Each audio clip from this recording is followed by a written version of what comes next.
that the fire of the Holy Ghost is here. So we are here because the kingdom of God is at hand. Hallelujah.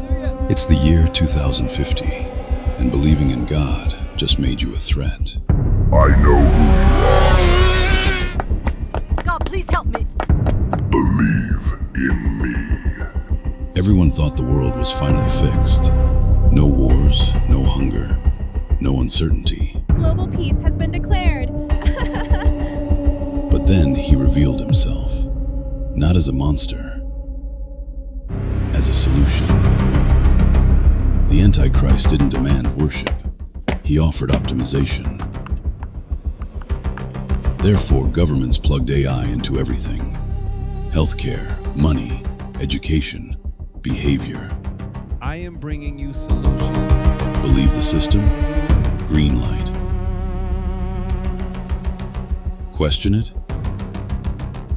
Delayed access. But Christians noticed something strange. The AI wasn't banning faith, it was measuring it. That will unite the world religion into something greater.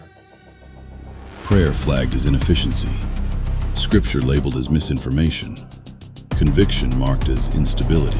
That the wage of sin is death, but the free gift of God is eternal life in Christ Jesus.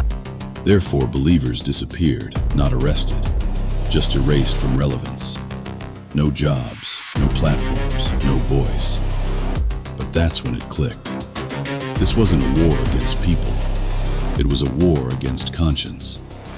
Because AI can predict everything, except faith. Therefore, Christianity didn't die. It went underground, analog, untraceable.